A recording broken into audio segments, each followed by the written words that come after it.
My name is Christian Basel. Years ago, I had an idea. I got myself a TARDIS. Took it to new places, met a lot of new people, took some great pictures, and talked Doctor Who. From Krypton Radio and the creators of the Hangin With Web Show, this is the legend of the Traveling Tardis. Join me on my latest adventures and become part of the legend.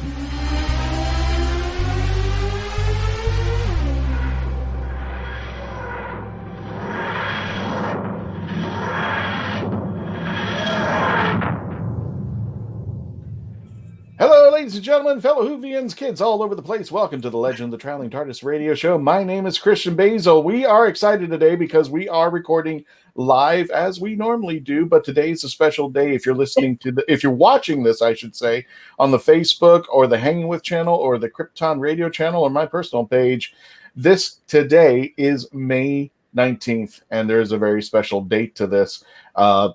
That's going on today. And if you're also on the Legend of the Traveling TARDIS Facebook page, you probably know why.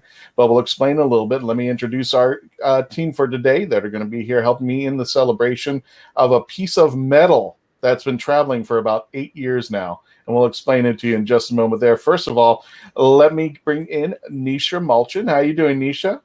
I'm doing great. I'm doing wonderful. Thanks for having me today. No, thank you for coming there. Thanks for joining in the celebration. And I got a question. You've been working out in the field. How's it been working out there? So it's different. I tell people we're settling into where we understand how to surveil everything, you know. And we're at this point some of us are 6 weeks into managing the patients who have had COVID and who are still getting it. So it's not like it was 5-6 weeks ago. The panic from then is very much settled in. So normalcy is slowly getting there. I managed to go, if you haven't been there yet, I managed to go to City Walk on the day that it was kind of soft opening there, and it looks like a post-apocalypse City Walk. And if anybody who's not familiar with City Walk, it's their kind of version of downtown Disney Springs over at Universal Studios Orlando. And it was nice because a lot of people were out there and they were very appreciative that we came. They were all out in droves coming out there as far as the cast members, and they were waving to us and talking to us and say, if you need anything, let us know there. I had pictures of the temporary, what I've called the quarantine TARDIS, and I took him out there because the other TARDIS is preoccupied with our next panelist, the lovely and talented and director of our show, Melanie Dean. How you doing there, Melanie? Doing good. Did you get the microphone? I was on mute. I'd say you gotta, She was try to on be on mute. mute when you're not talking, so I get nice clean audio. There you go. But no, doing very well. I have the TARDIS here. Still, kind of the idea was to transfer it over when the convention season hit after I returned from the UK and took some pictures of little boy Blue here. Yeah. And unfortunately, the convention season hasn't quite happened yet because we had a nice little COVID kind of fun. But until then, it can either be shipped over to you or we just kind of wait and hang out. Maybe I'll start taking them around to some parks and get some more photos. I think you just want to hang on to them. Because it's been, 3 months since you've been sitting over there? I think so. Okay. Yeah, since March. Yeah. Well, I got them. Just before March, we got them. I took them from you on at Space Coast Comic Con. Yes. Is where we did the handoff, and he went overseas. He had some fun in the UK, and then, well, he's back and in quarantine. There you go. Nice. And he's just sitting there, and we're going to be talking more about that little piece of metal that Melanie has over there. I want to welcome back our team over at the Hanging With Web Show. We've got Dina, we've got Sage, and we've got Garrett. How you guys doing there? Thanks for joining up in the celebration for the Traveling TARDIS. Oh, thanks for inviting us to come on in and hang out with you guys tonight. It was good. We've been looking forward to saying a happy birthday to the Legend of the Traveling TARDIS here. So it was great. We get to do it on the air. I know that can you believe it's been 8 years since it's been traveling there? 8? Yes. I'll get more into the details of that. But first of all, as always, we want to start off our segments with the Who Knew News with Doctor Freedom. How you doing there, Brian? Mr. Brian Burress on the YouTube channel. I'm hanging in there. How about yourselves? Not bad there, brother. Oh, good. Let's go ahead and bring up the Who Knew News. Let's get it started there. Brian, we'll take it away. Let me get this straight. Oh, I've done it before. He always conks out. I'm going to try to make sure I get it right over here. And for those of you just joining us, make sure that you are chatting with us. Make sure that wherever you're watching us, if you're on the Facebook page, you can chat with us. Just type in as you normally do, and we'll be more than happy to answer your questions, anything about the Traveling Tardis itself there. But now we're going to begin with the Who Knew News with Brian Burress, Doctor Freedom himself. Check him out on his YouTube channel, News from In and Around the Whoniverse. Make sure you subscribe to his channel. Anytime news drops, he's going to bring it to you, and he's going to give his take on it. Brian, take it away. Okay, first up, we have, turns out writer Russell T. Davies revealed 2 star names he thinks that should have replaced David Tennant. Now, what he's referring to is, remember back during the, big fake regeneration scene in The Stolen Earth, when they all had, the hand did weird things, and the next thing you know, it becomes another, David Tennant doctor. But instead, what he was hoping to do was, imagine what would happen if they had put a temporary incarnation in there. And the 2 names he brought up, which were kind of out there, but I could see it, were Judi Dench and Ian McKellen. So those would have been amazing. So just like as a little temporary thing, and then he would have regenerated, they would have regenerated back in the David Tennant, if they had gone that route, is what he meant. I would have loved it. That would have been pretty weird. That would have been pretty weird. And folks, again, don't forget to join us in the live chat. Any questions you want to ask any of the 5 team panelists over here with the Hangin With Web Show, or if you want to talk to Neisha, Melanie, myself, or Brian, talk about any questions you want to bring up, please just let us know there. And our next, what's up on the news there, Brian? What else do we got on the news? Okay, the unsung heroes of Doctor Who. Phantom Events have announced a brand new lockdown project celebrating the unsung heroes of the television show. Now hosted by Alex Moore, this series of YouTube videos aims to tell the behind-the-scenes story of the members of the cast and crew of whose perspective might normally go untold. Now, the series will be launched with a special live stream at 8 p.m. British Standard Time on the 20th of May. So this will be tomorrow starting. So that'll be about 3 p.m. Eastern Standard Time, with 4 episodes featuring Lee Sheward, who is stunt coordinator for Doctor Who and Torchwood, Shauna Harrison, who provided the makeup for Terror of the Vervoids, the ultimate foe in Paradise Towers, Philip Brown, who played the 7th Doctor double in Day of the Doctor, Gareth Milne, who played George Cranley in Black Orchid and stunt doubled for both Michael Cochran and Peter Davison. Other credits include Warriors of the Deep, Caves of Androzani, Vengeance on Veros, and each subsequent episode will go live weeknights at 1800, which I'm assuming is 6 p.m., from the 25th of May, and will occasionally feature as part of their virtual convention's time-space visualizer. So, kind of nice little thing they're going to be doing there, celebrating the unsung heroes of Doctor Who, the people who work behind the scenes. That's going to be cool there. Now, I know that our team at the Hangin With Show know about virtual cons. And I noticed that Garrett still looks like Gareth and not something out of a Joaquin Phoenix movie.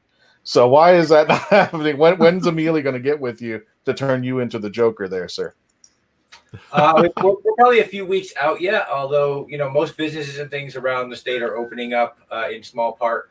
We're a couple weeks from wanting to get together, because we want to get together with more than just Amelia. We're going to get together with our friends at the Kitchen Killers, and Thomas Carter Rochester is going to come down, and we're actually going to make a whole day broadcast of it. It'll be a little cosplay, a little Kitchen Killers, maybe even a little cooking out by the pool. Yep, by the mad scientist. And so we're gonna put it off for probably another 3 or 4 weeks until we're all comfortable getting together. Most of us have been self-isolating this whole time anyway, so if any of us were sick, we would already know it. But we just want to take that extra step, be a little bit cautious. So, and you still have your poll out there. And I do. I still have the poll out there this week to see what Joker our audience from CyberCon and over at the Hangin With Web Show want to see. And I don't cosplay, so I don't have a preference. But I did put a poll out there to say, hey, what do you guys think would be cool? The last time I checked, we Nicholson. had Nicholson was in the lead. We had a couple of Romeros. We have a couple of Ledgers, which I don't think I could pull off. My hair is not there. And we even had a couple of Lados, which I'm really hoping don't win because I don't want to deal with the bling. So yeah, see, no. Melanie's like, no. So we're kind of counting right now to see who wins the poll. The Cesar Romero, that one was interesting because if you go with Jack Nicholson, he's going to have the kids, and that could be just fun in and of itself. I was going to say, I think you should do a father and son. I think you should be a Garrett and cosplay Michael should have like mini Joker, mini. Cosplay Michael has two different Joker versions in his repertoire already. He has a Joker Junior, which actually is specifically designed to be junior to Dennis Cutter, the mad scientist Joker. Oh, okay. Specifically designed to be Joker for that. For a photo shoot that we wanted. We were going to try to do it this summer, but we're not sure with everything that's going on. But it was definitely by next year, by 2021's MegaCon, we will have done the photo shoot where it is going to be a recreation in cosplay of the storyline Return of the Joker from Batman Beyond. And where Dennis Cutter's Joker will kidnap Robin and turn it into Joker Jr. And with the help of Harley Quinn and some other supporting cast, which would be awesome. So we're planning that out. We were going to try to shoot that this summer, but then the world shut down. So now we're waiting. I know. He has two Joker versions already, and I didn't want to interfere with what him and Dennis already have going when they're at conventions. So I just, it's all for fun. It's all for charity. We were able to raise over $2,500 at CyberCon. So as promised, that's amazing. If we raised more than $2,000, I promised to be made up as Joker. So I await my artist's judgment, I suppose. It'll be awesome. And all 2,500. This is the good news about this. All that went into to handling anybody who had issues with COVID-19. Whether they, I guess, can you explain where the money went? Like, where they go to first responders? They go to people who were unemployed. There is a 501c3 that is specifically designated to deal with, particularly with specific disaster crises. It is called the Center for Disaster Philanthropy. They set up separate funds for a variety of different disasters around the globe, whether it be weather-related or, in this case, a natural biohazard in the form of the virus. So they have set up a response fund that has dedicated. I think that the last time I read, just before CyberCon, they had already donated over $2.5 billion to first responders, hospitals, emergency workers, etc. Specifically, at that point, they were donating most of the funding was going toward buying and purchasing new PPE. As most of our medical professionals like Neisha know, when this first started, the hospitals and facilities and ambulances and all the places that this personal protective gear is used, they had enough to work with what they had on a daily basis, but there wasn't a huge stockpile for them to draw from. So a lot of places with the COVID patients, with the influx of patients that COVID caused, a lot of places simply didn't have enough PPE. And then, of course, in the civilian sector, all of us, when we get nervous, what do? We want to wear masks. We want to do safe things. And so we went out and, people bought, pardon me, please. It's an important message. That's my dinner tonight. Wait a minute, your dog? What? Yeah. The lovely dog is appropriately named Mushu.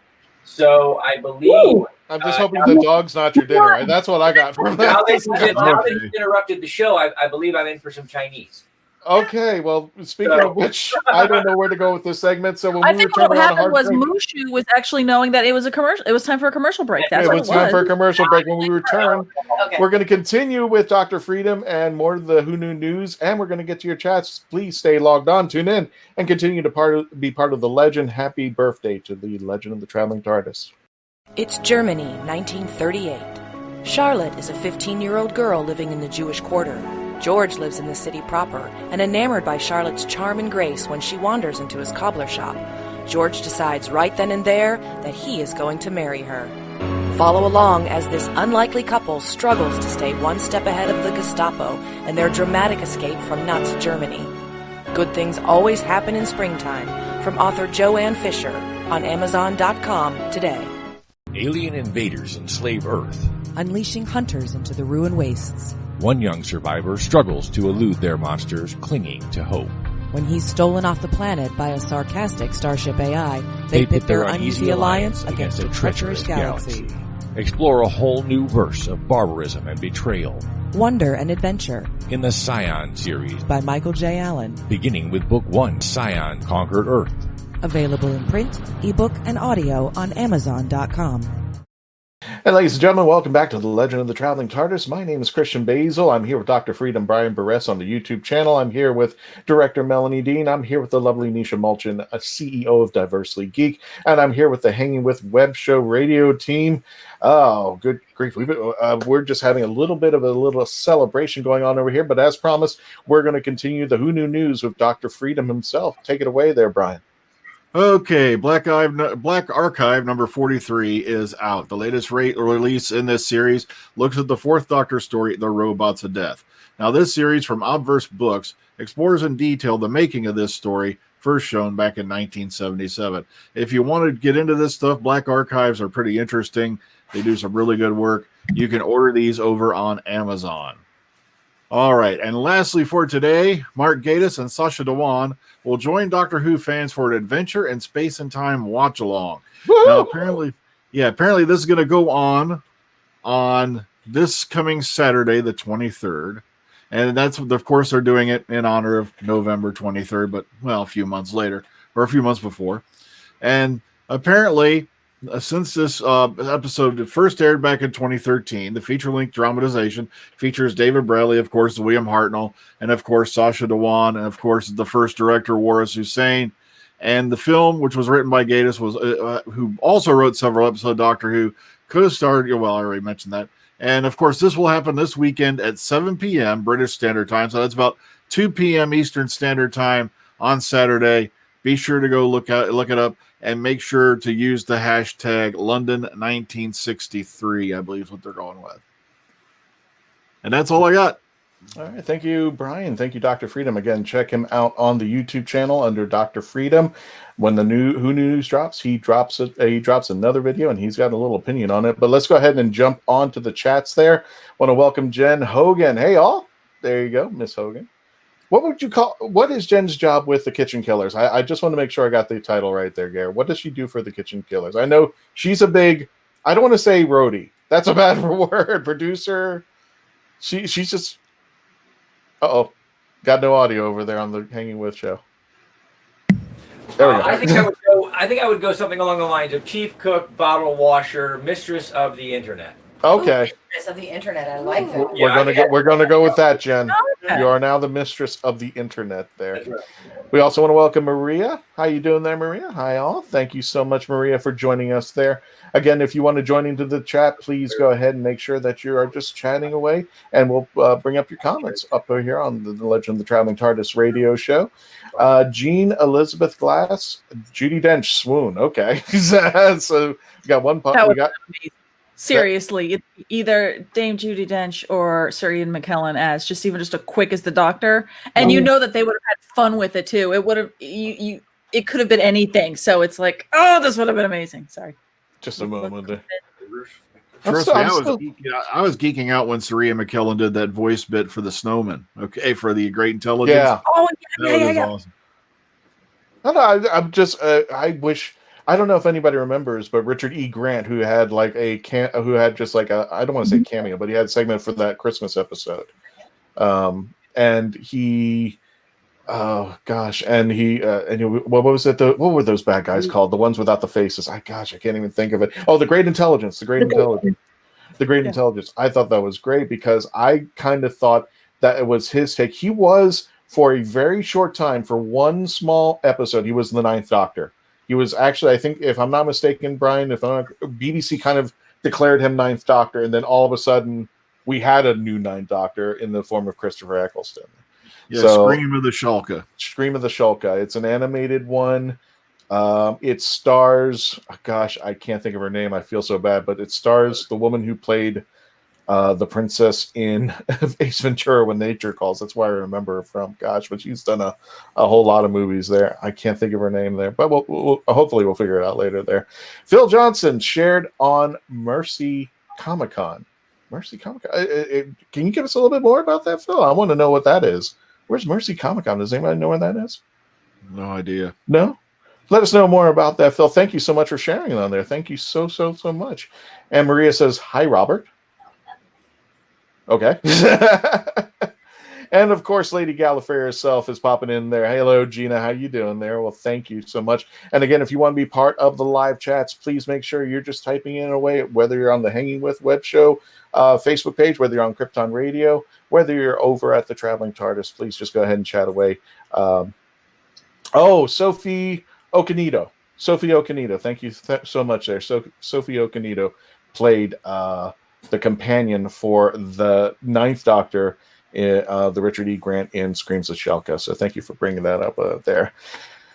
Wow. Okay, so we want to celebrate the Legend of the Traveling Tardis there. But first of all, let me get one more chat in. There's J.R. Hibbard. Hello, all. Happy Traveling Tardis Day. Hey. I would call it the Day of the Traveling TARDIS. That's what I've been hashtagging to people because I didn't know what else to call it there. Hey, JR. Hey, JR. Hey, JR. I'm just going to say, hey, JR. It's when somebody I can remember and know and connect the dots. I'm like, I know this person. Probably know everybody that's been saying something, but I'm such a name face. JR, if you can do me a small favor, put up your Instagram link over there, because if you want to see a great person doing his cosplay of the Fourth Doctor, JR has got it nailed down to a science, even with the jelly babies there. So I just want to let people know about, people have been asking me about the biggest question, the question of this episode. What is the Traveling TARDIS? And I cannot for the life of me, there it is. The big hunk of metal that Melanie Dean has in her hand there. And that is where the legend has all started. And when people come up to me and ask me, what is the Traveling TARDIS? I cannot give them a straight answer. It's almost like saying, what is Doctor Who? I can't give them a straight answer to that. And I said, well, if you got 5 minutes, it's going to be an incredible answer because I really don't know how to define it. But the legend had started a long time ago. May 19th, 2012, just 8 years ago, I came up with this idea of going around and taking a TARDIS and, quote unquote, taking it places where the Doctor doesn't take his TARDIS, or at this point, her TARDIS, around the Hooniverse. Today, with over, 33,000 subscribers, thousands of pictures, cosplayers, conventions, this thing has become an icon in its own right, which is, if you told me now what I would have started in 2012, what today would be in 2020, I would not even begin to think. It was just a fun little simple hobby, and now it's got a lot of people following it. And the very first picture, according to Facebook, which I still dispute to this day, but I'll give it to them anyway. The very first picture that Facebook has is this. I literally put it in the fridge, took a picture, because this is where it all started. It was just an idea of like, okay, let me take it places that the Doctor would not normally go to. And I was just like, okay, I took in the picture in the fridge. And the second place I took it was to Publix. And there's a story behind that one too. I think, Neisha, you know that story. I'm not, yeah. What I did was I literally saw a spot in the gravy section, and the picture's still up there. I saw a spot in the gravy section. That's where I put it. I'm just that it wasn't the Pop-Tart section. It was. Well, I didn't know the Kitchen Killers back. I didn't even think that song existed back then. And I put it on the shelf and took a picture of it, turned around, lo and behold, there's the assistant and the general manager of the store right behind me, just staring at me. They don't know what the heck to make of it.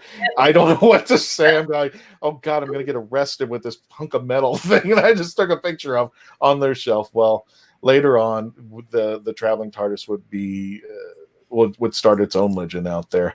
Let me get to the chats a little bit because I see a few more chats in there. I want to welcome Terry MacGyver. Hey, I know those guys. Yep, you do. Yeah, you do.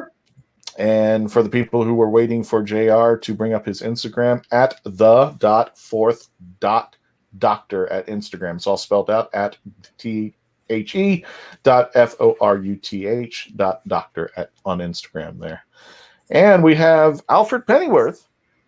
Hey, Terry. Everybody, people are saying hi to each other. Hey, that's fine by me. The rest of the comments are just people saying hi, and they're chatting. There, hey, that's what we want. We want more chat. Now, how everything got started with the panels, I have to owe to the late great Ken Spivey. Mm-hmm. Who asked me, I don't know if you remember, some of you remember that Ken Spivey, when he, most of you in the Central Florida area know about Timler Fest being in Tampa, and then he had a separate satellite one in Jacksonville. But it all started in a hookah lounge in Orlando, Florida. And he knew that I knew a lot about Dr. Who. So many fine people in several places at once, the internet shall be broken. Yes, it should be. Ken brought me in and he said, I got a panel for you. I only got one. And you go, okay, fine. Sure, I'll do it. Again, this is in a hookah lounge with a pop-out tent that he had for the for the vendors. So literally there's this tent that's going outside where the vendors are all at, and everybody's inside for the panels in the hookah lounge. And the topic he picks for me, which I had no idea why he picked or where he got it from, it was called Doctor Who and Vampires. Something to that nature. Now, you got to think the only thing vampire ever that was in Doctor Who that I am aware about was State of Decay. But the only thing I think he brought on is that it was running with the Vampires of Venice that had just premiered, which doesn't have any vampires. It just has it in the title. And the creatures in there were supposed to be acting like vampires at that time.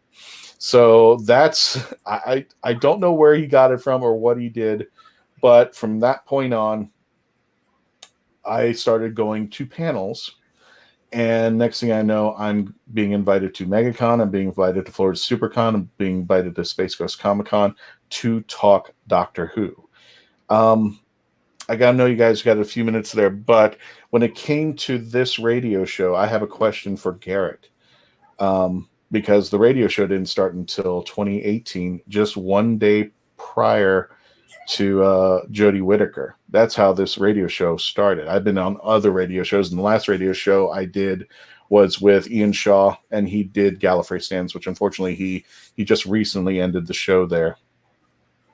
But Ian and I had two different, his idea were we were US and UK brothers and having two different perspectives, one from the States, one from the United Kingdom, about podcasting.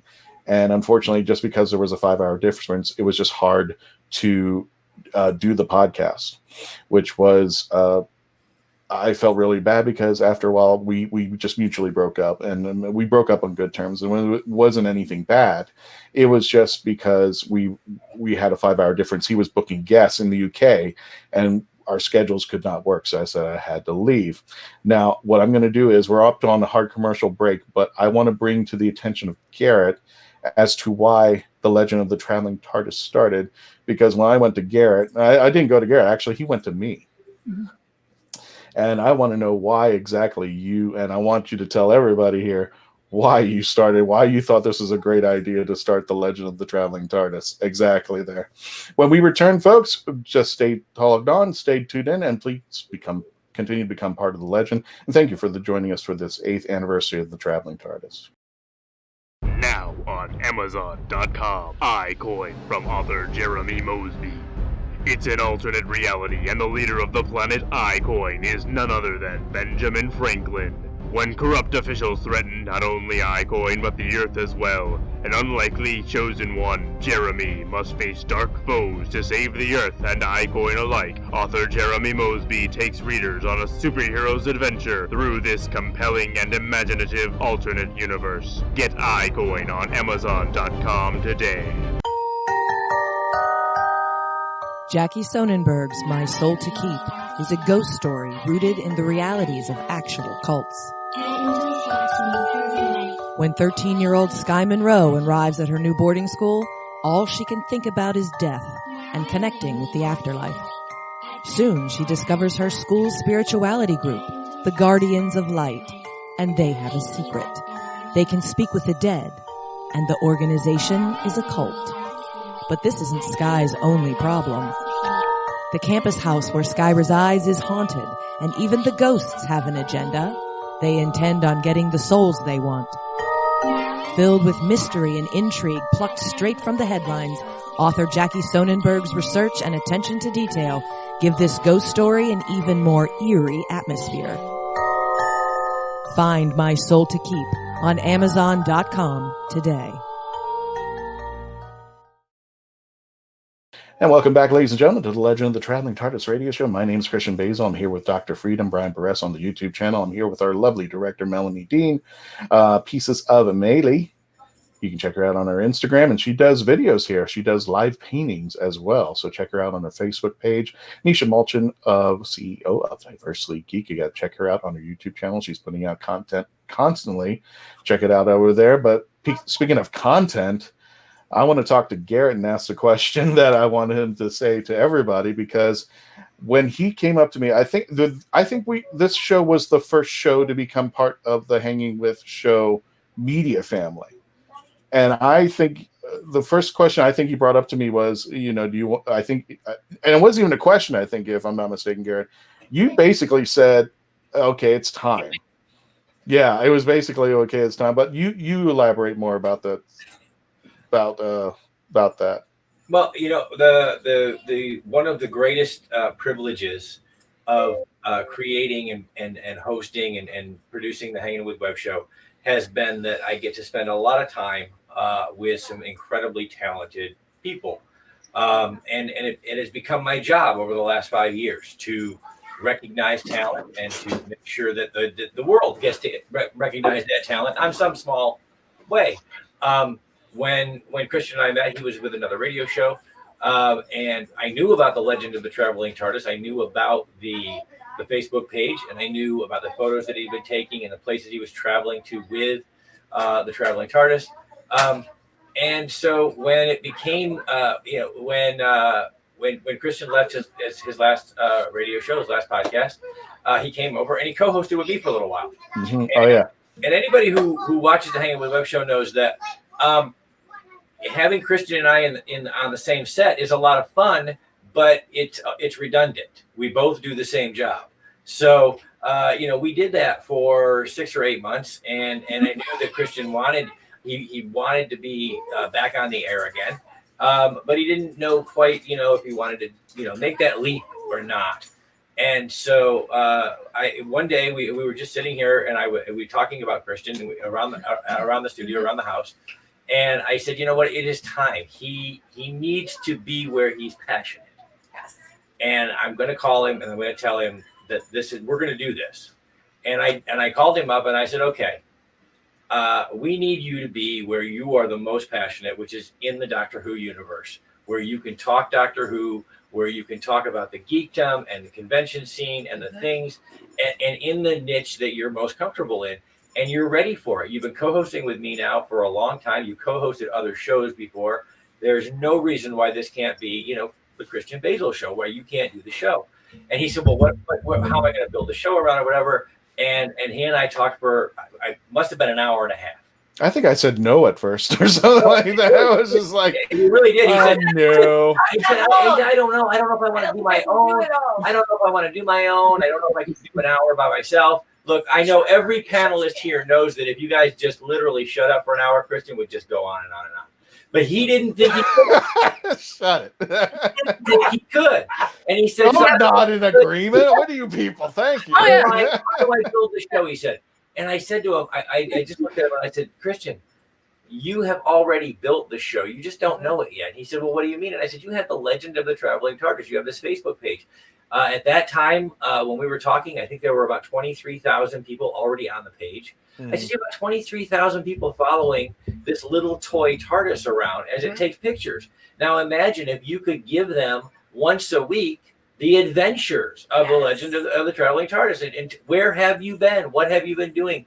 What are you watching? Are you, when Doctor Who is on, are you watching? What do you think? When Doctor Who is off, what are you watching? How are you filling your time? You can do this. And it really was about an hour and a half, 2 hours. And I finally got him to acquiesce to doing 15 minutes. He said, yeah, I'll do 15 minutes during a segment during one of your radio hours. And in addition to our daily internet show, we also have a weekly radio hour over at Krypton Radio. And I said, okay, 15-minute segment. So he did the 15-minute segment. And then I said to him, what do you think? We should you did that really, really well. He said, wow, I could talk a little bit maybe longer, we should do a half hour all by itself. Was it actually 15 minutes? Were you able to hold him to 15 minutes? No, That's my question. He actually, it was probably a little under because he wasn't, at that time, he hadn't found his comfort groove. Okay. Yet. Okay, fair. So, and about 5 minutes, he'd be talking about, I don't believe it. He was talking about the Traveling TARDIS and talking about where he'd been. And about 5 minutes in, I had to kind of yank at questions to try to get him to talk more. But once he got going, as Melanie knows, and I know as Neisha knows, once he got going, it was like, okay, time's up. We got to go. And so after the show, I said, what do you think? How'd you do? And he said, I think I did pretty good. I said, I think you did great. I think we should do a half-hour segment, all of you. And so that's how we did it. I got 15 minutes out of him. Then we did a half hour. And then finally I said to him, okay, you did 15 minutes, you did a half hour. Next week you should put together a team. We should have an hour-long show. I said, I think I could probably do an hour. And he said, I think I can probably do that. And so that's really where the radio show came from, was just, it was a constant thing of trying to show, again, it's a privilege to be able to do what we do. We get to cover entertainers, artists, authors, filmmakers, musicians, all at different places in their career. And in Christian's case, we got to catch him in between things. And we got to be able to say to him, look, this is what you do. You're going to do it. You're going to do it at conventions. You're going to do it in the hallway, at work. You're going to do it in the car. You're going to talk to anybody who will talk Doctor Who with you. There's no reason you shouldn't do it on the air. Exactly. And once we convinced him of that, well, I think we are 80 episodes in. Is this 80 episodes or so, Christian? We're up to, I think this is actually, we're closing on 80. Yeah. So 80 episodes later, aren't you glad that I'm a smart guy? No. Yes, right. Because he got jumping in. I know we have a commercial going to come up sometime soon, but Jarrett, I had been telling him for a long time that he needed to do this. It is when you find something you're passionate about, and you find something that you have a gift for doing. And this is out there, everybody out there on Facebook, everybody out there on YouTube, everybody that's watching the show tonight. You find something that you're passionate about, you find something you have a true gift for doing. It is a waste, a shame not to try to pursue it, whether it's as a hobby, part-time, full-time, however you have to pursue that passion. It's in you. You're going to do it anyway. You're going to annoy your friends doing it. So you might as well. That's what Melanie's for. And it's going to happen. If I wasn't doing this, I would be sitting in my living room, inviting neighbors over and talking to them about literature and art and films and the things I'm passionate about. And they would be bored out of their mind, and they would sit there and they would go, oh God, here we go again. Or I can come out here on Facebook and bore 1 billion people. It's just as easy. Yes. And but not these 4 folks. Yeah. See? And so, and this is the thing. This is how your friends get out of having to watch the show. They're on it. So, see, your friends will join in. They don't have to watch you because they're already here. It's great. It's a win-win. Yeah, I think what was it that you said to me? And it was almost salesman-like. You when we were having the discussion, you were like stopping me in the corner, and it did boost my ego just a little bit there. So I'll say that did help. But you came up to me and go, "If I don't use you, however you say it. If I don't use you, I have untapped potential. Yeah, and I need you. I have wasted talent. If we do not find a way to capitalize on what you're passionate about, what you want to do, then that is a waste of talent. And it's something that on a personal level, I'm averse to wasted talent. And we were, we were sitting together, we were doing stuff together. You were working with Hangin With Web Show Radio Hour with me. We were working on other, HWWS properties. And I'm sitting there looking at this guy that, you should have your own show. You should be doing this. You have a following. You have everything you need. That's just wasted talent. If we don't use it, I should be shot for wasting a valuable resource that I have. And fortunately, after many hours of chatting and talking and going back and forth, you acquiesced and decided that you'd have it. And here it is, The Legend of the Traveling Tardis, episode I think 80. I'm pretty sure we're closing it. We're closing in fast on 80. I have 079 popped in my head. I've already typed that number, I think. So yeah, I mean, and so here you are 8 years, 80 radio shows, hundreds, if not thousands, of photographs in unusual places with unusual. I think one of the very first ones that I saw online was a picture that you had taken, and you had got a great angle on a photo you had taken on the beach, and you had just the perfect angle of coming around the TARDIS and seeing the waves come up, and it was beautiful, similar, it was a beautiful picture, and I thought, man, that is just awesome, and and when I first saw it, I think there were already, and this was years ago, obviously, but there were already people who had liked and shared and were sharing that photo around. And I thought, there's a resource here. And it's because of your passion that you can talk to so many different people about the subject. Because there are very few people out there in any fandom that can claim an expertise, because everything changes so fast. And when you're talking about a show with a history as storied and long as Doctor Who, there are very few people who can say, I followed this show all the way from here to now. And you were one of the few people I knew that could do that and have a conversation with people and say, oh, well, I like the third Doctor. Before meeting you and before being on the convention scene, I can honestly tell you, I couldn't tell you who the third Doctor was. I grew up in my day. I grew up with the fourth Doctor. I grew up with Tom Baker. But I couldn't tell you who the other Doctors were or how that worked until I met you. And listening to you talk about it, I thought there's a place here. And I know Dr. Freedom and Melanie and all of the great people who have come on the show over the past 2 years that you've been doing the radio show. Over those past 2 years, I know all of them have met you at different times in your journey and knew that about you. I think it was a surprise, and I know Melanie says the same thing, and Neisha. It was a surprise that you didn't know that you didn't know that this is where you should be. I think it was just because I've been doing it with somebody else for so long, and I would go and do it with somebody else that then you said, why don't you run? I'm like, no, I'm good with that. But let me, we're about to hit a commercial break. Let me tell you a little story for the folks who are watching on the YouTube or the live on the Facebook page there. This particular picture almost cost me, it did cost me $50. I will explain why. At that time, we didn't have cell phone cameras and all that stuff. We had the handheld cameras. And if you notice in the background, there is that big wave coming up right behind it, which I underestimated. So I had a choice between either saving the camera or watching my TARDIS go under. And guess what? The TARDIS won. Luckily, the camera had a chip in it.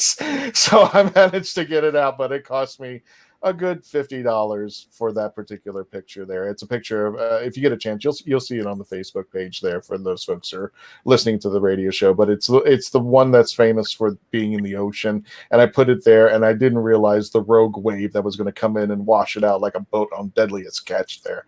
But folks, we are on a hard break. When we return, we're going to continue our discussion with the legend and how it all started with Melanie and Neisha, who joined me later at conventions and on this radio show. And then we're going to get the Doctor Freedom too. When we return, please stay logged on. Stay tuned in. Don't forget to chat with us and continue to become part of the legend. Deborah Parmley's Jenna's Christmas Wish. Santa, if there's one thing I want for Christmas more than anything, it's someone to spend Christmas with. Someone who really wants me to be there. Head to the mountains of East Tennessee with romance author Jenna Hart for a Christmas writer's workshop.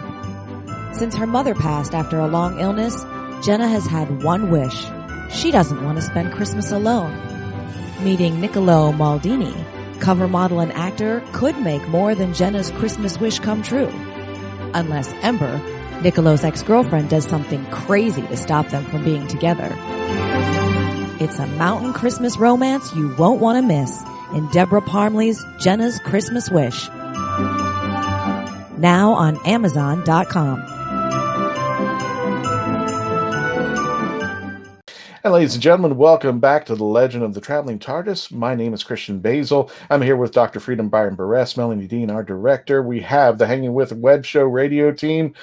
We got Sage, we have Deanna, and we have Garrett. And we also have Miss Neisha Mulchan, the lovely Neisha Mulchan from Diversely Geek there. And for those of you just showing up in and watching our show, I got a little treat for you. This is one of our favorite clips that everybody had seen. Yeah. This is like going through the photo album there. There are a bunch of Star Wars in here, but that was one for people who are not watching. It's the Millennium Falcon over at Galaxy's Edge with the Traveling Tardis. This one was at a convention. It's hard to describe, but it's Rey and Kylo Ren fighting it out. It just happened to be, and there's no filters on this picture. It came out the way that you saw it right there. It just came out that way. And another picture that has been very popular with the Traveling Tardis is around Halloween. This came out when I was doing a tour, and it just so happened that the girl happened to be at the window at the right time, and the angle of the TARDIS happened to be right there at the same time too, and then I darkened it up out there. But there's so many pictures, so much time, so much wonderful stuff that would have been.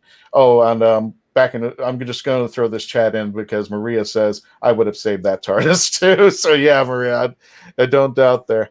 Oh, and Candace, welcome. Candace Rochette, welcome. And hashtag replay. Okay. Well, folks, welcome again to the Legend of the Traveling Tardis. I want to continue my discussion with the panel out here. Welcome to the 8th anniversary of the Traveling Tardis. When it traveled, its first traveling began May 19th at 2012. Today is May 19th, 2020, 8 years, so happy birthday. And Melanie and Neisha had joined me later onto the show. Melanie, you were one of the first people to be co-hosts on the show there. Neisha, were you in there or were you in a little bit later? Just a few, like 4 months later. What did you guys think when I brought you online there? And I'm going to start with Melanie because she was the director and she was there from the very beginning, from the very, very beginning. What did you think was going to happen? Did you even think that this was going to be the way it is right now? Or is this like... No clue. I didn't know what I was doing. I just figured, okay, what we're going to do is I'm going to turn on a microphone. And we're just going to start talking about Doctor Who. We're going to do times every 13 minutes. And we're going to see what happens. All right. That was it. That was our conversation in the middle of MegaCon or Tampa Bay Comic Con or something like that. And I was like, all right, sounds good. Just kept going. Like, all right, we'll do it. It was very low key. It was just, this is kind of the idea I'm having. Do you want to help? And I was like, yeah, sure. That sounds great. So and it's just there was like no pressure, nothing like that. We're just going to see where it goes since we're at conventions anyway. And we could just talk each other's ears off for hours on end. Why not record it? All right. That's awesome. Let's do it. And it coincided with the Jodie taking on as the 13th Doctor. So it was going to be plenty of stuff to kind of chit chat. So at first it was we're just trying to get our footing and figuring out what we're going to do and bring people on. It was all right. But then we knew that we'd have at least episode reviews. So we'll just kind of play it along. And then for anybody, all of our listeners who've kind of grown along with us as we've, recorded, they've seen, us just kind of going, okay, we're building and building and building, something great. And Neisha, when you joined up, what was your expectations and what was the reality when you became a panelist and also a panelist over at the conventions? Was it everything that you expected or you were like, okay, this is a little different, just like Melanie had? Well, a you and little I different. had been doing this before. 'Cause Yeah. You've been us for hours with the prior show, and I joined you for yours with the prior show. So I had always told you, Christian, you know that, that I believed in you, and I believed that you could bring this quality I know. to this content and quality to this discussion. Before And Garrett, there was Neisha nagging me, going like, have "Why been don't you do this?" a little bug in his ear for a long time, telling him bring the quality of content to the world. You have a lot to say. Why not do this? Why not bring it to this? And when you did this show, I was like, okay, and I want to be there. I was like, I'm going to pull you by the ear because I'm going to be there with you to do this. You know, I didn't know what to expect, but I knew because this was a great team. Thankfully, I met Melanie through this, and Doctor Freedom, who are now my really great friends. You know, it's enriching me more. So I couldn't have expected more than that. The fact is, we've grown our Whovian family, but we've really grown the depth of the content.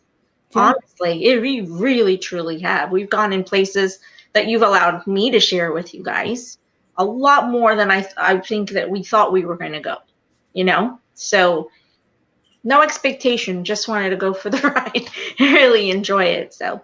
Well, one of the things that I wanted to make sure for people who were watching or listening to the show, and this came up from one of the conventions I was at on the panel. I've told this story before, but I wanted to make sure people kind of aware from the foundations of this. Started from two women over at Florida SuperCon.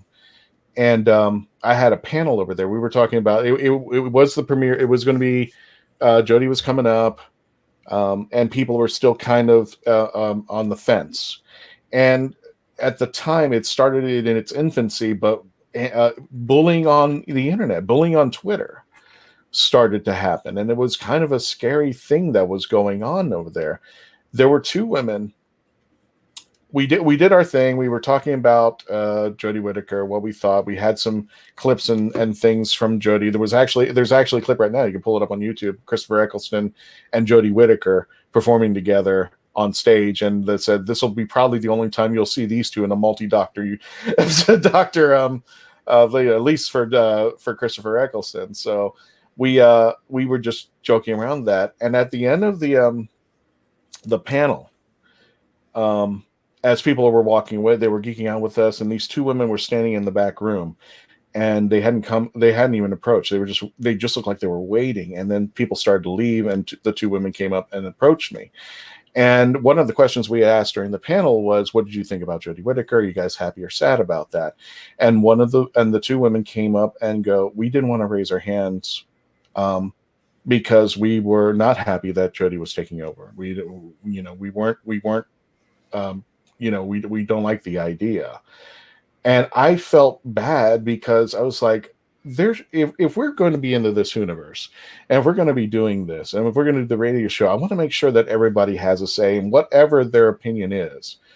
It's their opinion. It's never going to be taunted. It's never going to be vilified. In essence, we were going to be the anti-Twitter of Doctor Who. We were going to let everybody express their opinions, say what they want to say, without retort or without insult. And if anything, if there is a disagreement, they can just walk away and just move on. But I wanted to make sure when we started The Legend of the Traveling Tardis that everybody, and if you've seen the dynamics of the people that we have on the show, ranging from so many opinions, that that's what I wanted to do. I didn't want to be the guy who had the one show that had like 4 people who agreed with him. Go ahead and have them on. And what's the point? Then you're just having people agree with you all the time. I wanted to get the dynamics, and we've had some dynamic panels. We've had some dynamic reviews where I would come in and say, okay, here's my topic. And Melanie would say something like, oh, I wasn't expecting that. Or Neisha would say something like, oh, I'm not expecting that. Or Brian would say something. And I think it was The Timeless Children. I've already mentioned this. It was just like, I was ready to pack up and go, nope, I'm not going to go through with this anymore. But then Keva was on the panel. I think Doctor Freedom, you were in there. And and Melanie, I think you were there too. Yep. And I was ready to pack up, but I heard what you guys had to say. And I'm still not really satisfied with the episode. But in the long run, I said, you know what? I'm going to go with this. Let's see where it goes. I'm not going to abandon ship yet. First of all, I'm a Whovian, and I think, whoever's the showrunner, I think we should try to support if we can. If we don't have to like the way the show is going, but I still love my my show that I grew up with, during PBS time. And I'm hoping that this is what the reflection of the show is. That's why we've had episodes, like you said, Neisha, with anti-bullying and diversity and things that I don't think that get enough attention in other shows where they're just mostly reviewing there. But I want to bring Dr. Freedom Brian Burress. Oh no, I'm sorry, Neisha. What'd you have to say? Or Melanie, I'm sorry. I was just going to mention how many con survival guides we've done. Yes. Con survival guides, and that was pre-COVID. Wait till we do post-COVID. The COVID. Oh, Lord, this will be fun. I'm writing the manual for everyone. Oh, okay. Everyone's going through a training before we get out there, people. Okay. Gotcha. Well, we're going to let people know. We are going to. We're going to have, at least for the staffing over here, I'm going to try to provide as much safety as we can for the team out there. We're definitely going to have hand sanitizers. They're going to be special white. What's that? You were going to ask Brian a question. I tripped over it, so I was going to say. No, that's Brian's question. We only have like 2 minutes left of the show. Brian's question. Okay. Well, Brian. No, I want to bring Brian over here. Brian, because I needed a news girl. And Sage was it for quite some time. And then just no. You were great. It wasn't exactly a question. I was just saying, like I said, if you think that's going to bake your noodle, of course you do know the series. The series 12 scripts are out now. You're talking about the timeless children. Remember at the end we see Tecteun walking off into the light, and there's those two Time Lords standing there. Mm-hmm. Turns out they were named in the script. Those two Time Lords are Rassilon and Omega that are standing there waiting as Tecteun's walking out. That's Rassilon and Omega standing there. So that ought to make your noodle. That's an episode right there. I've got strong opinions. Let's do this. That's going to make Mackenzie Flores super happy to hear that. Yeah, that came out this week. I forgot to mention it. Yeah, the Series 12 scripts are out. And apparently, it is listed in the script. Those two are Rassilon and Omega. That's a whole nother episode. Mm-hmm. Yep. Well, we're about to get on a hard commercial break. I'm going to leave a question for after the commercial. But Brian, when you came online, what were you expecting? And before you answer that question, I'm going to have that after the commercial because I got one more chat that came up over here. Niles Perry, who runs the Goofy Geek page and the Goofy Who page, wishes us and the Traveling Tardis amazing birthday. Yes, sir. I don't want to, pop your balloon or anything, but your director's head exploded. Do you want to maybe take a look at your private chat? Yes. Director, we're going to commercial now. When we return, please. Touch on your wall, Melanie. Christian. It's the end of the show? Really? It's the end of the show. You lost count of the bloody segments again. How clocks work. What I do propose to everybody is what we can do is we will wrap up this show. This will be our full show. And if we would like, we could come back and have bonus content because for our broadcast on Krypton Radio, we have to be at an hour. That's it. However, we can do some bonus content after the fact. But Christian, you might want to wrap this as it's the end of the show. Get it right this time. Their brains off the wall. Look what I got to work with now. Well, ladies and gentlemen, thank you for joining us for the 8th birthday of the Legend of the Traveling Tardis sitting on Melanie Dean's desk. I'm hoping to be traveling with them one more time around the Whoniverse there. I want to thank, as always, and especially today, for being the celebration couldn't happen without the love and support of all the fans out there. Dr. Freedom, Melanie Dean, Neisha Mulchan, and the great team over at the Hangin With Show, and everybody out there. Shut up. I can see you laughing, Brian. Please continue to stay logged on, tune in, and happy anniversary to the Traveling Tardis. Thank you, folks. You have a great day. Please continue to stay safe and become part of the legend.